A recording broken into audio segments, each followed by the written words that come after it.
नमस्कार विद्यार्थी मित्रांनो, मी मिसेस सुरेखा गव्हाणे संस्कृत सिम्फनी चॅनलमध्ये तुमचं पुन्हा भाग 2 मध्ये स्वागत करते. आपण भाग 1 मध्ये निरुक्ती बघितल्या. आता भाग 2 मध्ये आपण परिभाषा कशा लिहायच्या हे बघूया. तर बघा, परिभाषा कोणकोणत्या आहेत? तर आयुर्वेद, पंचमहाभूत, त्रिगुणम, दुष्यम, सन्निपातः, सामान्य, विशेष, प्रकृती, प्रकोप, तसेच रस, वीर्यम, कार्यकारण भाव, कोष्ट, आमम, विरुद्धान्नम, विरुद्ध आहार, कृतांवर्ग, शोधन, अपथ्यम, अनुपान. तुम्ही म्हणाल मॅडम आम्हाला तर खूप सगळ्या परिभाषा आहेत, परंतु मी ज्या परिभाषा महत्वाच्या आहेत त्याच परिभाषा इथे मांडलेल्या आहेत. आता त्यापैकी आपण आयुर्वेदाची परिभाषा कशा पद्धतीने लिहायची, कसे मार्क घ्यायचे हे बघूया. म्हणजे मी 1-2 एक्झाम्पल तुम्हाला देणार आहे आणि काही एक्झाम्पल असे तोंडी सांगणार आहे की जेणेकरून तुम्हाला परीक्षेमध्ये 100% 10 मार्कासाठी टिप्पणी लिहा आणि 5 मार्कासाठी सुद्धा टिप्पणी लिहा. तिथे तुम्हाला हे काम असेल. टिप्पणी लिहा म्हणजे तिथं तुम्हाला परिभाषेचीच माहिती लिहायची आहे. परिभाषेसाठी त्या दिलेल्या शब्दाची तुम्हाला श्लोक यायला पाहिजे, त्याचं स्पष्टीकरण करता यायला पाहिजे. बघूया आपण कशा पद्धतीने. तर आपण जर आयुर्वेद ही परिभाषा घेतली तर आयुर्वेदाचा जो एक लाईन छोटेशी श्लोक आहे, आयुष्मिन विद्यते अनेन वा आयुर्विंदती आयुर्वेदः. म्हणजे अर्थ काय झाला?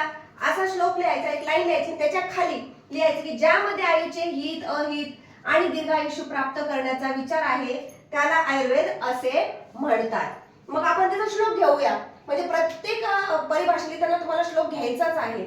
जसं की आयुर्वेदाचं बघूया आपण. हिता हितम सुखम दुःखम आयुस्तस्य हिता हितम मानम च तच्च यत्रोक्तम आयुर्वेदस उच्यते. मग आपण श्लोक लिहिला की त्याचं स्पष्टीकरण करायचं. जसं की ज्या शास्त्रामध्ये हित, अहित, सुख, दुःख या 4 प्रकारचे आयु म्हणजेच काय, जीवनशैलीचे वर्णन केले आहे. आयुष्यासाठी कोणत्या प्रकारचा आहार हितकारक आणि अहितकारक असतो याचं वर्णन केलेलं असेल. तसेच आयुचे मान म्हणजेच काय, प्रमाण किती आहे हे सांगितले असेल.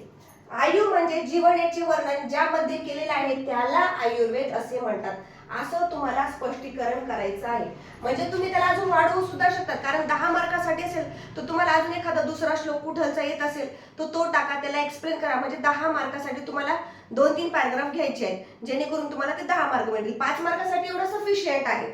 आपण आता तसं बघूया की पंचमहाभूताचं कशा पद्धतीने आपण परिभाषा लिहायची आहे. तर महाभूतानि खम वायुर अग्नी रापः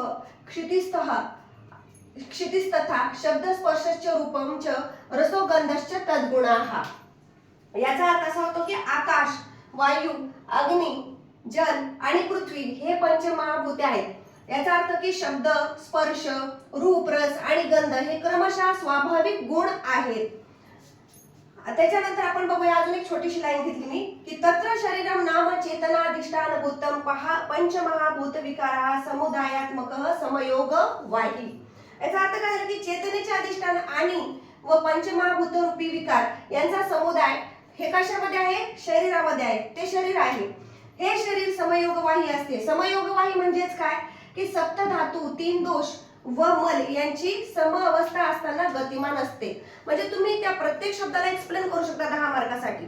5 मार्क असेल तर कमी लिहायचं, 10 मार्क असतील तर जास्त लिहायचं.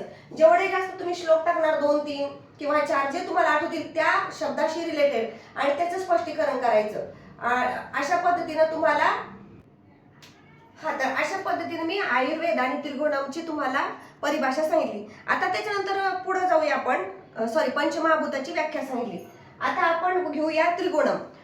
तुम्ही त्या प्रत्येक गोष्ट शब्दाचे जे दिलेले परिभाषा त्याचे श्लोक पाठ करून ठेवायचे. त्रिगुणम मध्ये जर तुम्ही गेला तर या जगात सत्व गुण, रजोगुण, तमोगुण असे 3 प्रकारचे गुण आहेत. ते तुम्ही सांगा, त्याला स्पष्टीकरण द्या, त्याचे श्लोक लिहा. त्याच्यानंतर जर तुम्ही दुष्यम घेतलं तर दुष्यम मध्ये रक्त, रस, मांस, मेद, मस्ती, मज्जा, शुक्र हे जे धातू आहेत त्याविषयी शरीराचे ते धारण कसे करतात त्याविषयीचे श्लोक लिहा, त्याला स्पष्टीकरण द्या. सन्निपातामध्ये वात, पित्त, कफ यापैकी जेव्हा क्षीण किंवा कुपित दोष होतात ते एकत्र येतात तेव्हा त्याला सन्निपात म्हणतात. त्याचे श्लोक लिहा, अजून त्याला स्पष्टीकरण द्या. त्याच्यानंतर प्रकोप मध्ये जर गेलं तर दोषांचं विलयन होऊन वृद्धीला जे मिळतं त्याला प्रकोप म्हणतात. प्रकृती तर म्हणजे स्वभावाविषयी तुम्ही भरपूर काही श्लोक टाकून लिहू शकतात.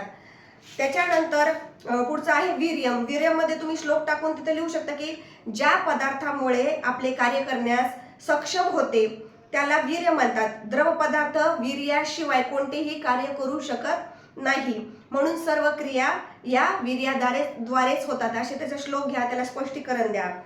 रसमध्ये पण तुम्ही सांगू शकतात की रसेंद्रियाच्या विषयाला रस असे म्हणतात, अर्थात रसेंद्रियाद्वारे ग्रहण केलेल्या गुणाला रस असे म्हणतात. आणि सगळ्यात महत्वाचं जी परिभाषा आहे कार्यकारण भाव, ती फार चांगली करा. कार्यकारण भावामध्ये कारण आणि कार्य या दोन गोष्टींचा श्लोक लिहायचा आणि त्याला स्पष्टीकरण द्यायचं. जसे की कारणची शब्द लाईन होऊ शकते तुमची श्लोकाची, कार्य नियत पूर्वम वृत्ती कारणम, आणि हे तर्कसंग्रहातून घेतलेलं आहे. आणि कार्यापूर्वी जे स्थिर स्वरूपात असते, जे निश्चित स्वरूपात असते, त्याला काय म्हणतात? कारण. आणि कार्य म्हणजे काय की कार्य प्राग भाव प्रतियोगी, हे पण तर्कसंग्रहातलंच आहे की कार्य प्रभाव प्रतियोगी असते. उत्पत्तीपूर्वी कोणती गोष्ट नसणे याला प्रागभाव म्हणतात. जोपर्यंत कार्य उत्पन्न होत नाही तोपर्यंत त्याचा अभाव असतो, म्हणून हे कार्य हे प्रागभाव प्रतियोगी म्हटलंय. अशा पद्धतीनं तुम्ही तिथे लिहायचं. विरुद्धान्नम, विरुद्ध आहार मध्ये लिहायचं की जे आहार द्रव्य शरीरात दोष कुपित करतात परंतु शरीराबाहेर पडत नाही त्याला अहितकारी म्हणून विरुद्ध आहार किंवा विरुद्धान्न म्हणतात. शरीर धातू विरोधम कुर्वंती इति वैराधिकारः, असं त्याची श्लोकाची लाईन टाकू शकता तुम्ही. आममचं घ्या. आमम मध्ये अग्नीची शक्ती कमी झाल्यामुळे रस धातू नीट पाक होत नाही व पोटात वात वगैरे दूषित होतात, त्याला रस आम म्हणतात. अशा पद्धतीनं आममचं लिहा. त्यानंतर कृतांवर्ग पण चांगलं करून जा. शिजवलेल्या धान्याला कृता म्हणतात आणि शिजवल्या जाणाऱ्या धान्याच्या वर्गाला कृतान्न म्हणतात, असं लिहा. आणि त्याचा श्लोक घ्या. शोधन मध्ये लिहा की जे दोष शरीरातून बाहेर काढले जातात किंवा जे त्याचं शोधन होतं.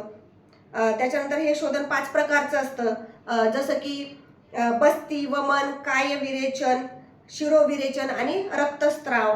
अनुपानमध्ये पण तुम्ही लिहा की कशा पद्धतीने अनुपान असतं की कोणत्याही द्रव पदार्थात औषध मिसळून ते रुग्णाला खाऊ घालणे किंवा औषध किंवा अन्न पदार्थ खाल्ल्यानंतर ते द्रव पदार्थ थंड किंवा गरम पाणी, दूध किंवा टकरा, स्वरस, क्वाथ, मद्य, काशी, घृत, तेलकट द्रव इत्यादी पिणे याला अनुपान असं म्हणतात. अशा पद्धतीने ह्या ज्या परिभाषा आहेत त्या प्रत्येक शब्दाला तुम्ही श्लोक लिहायचा.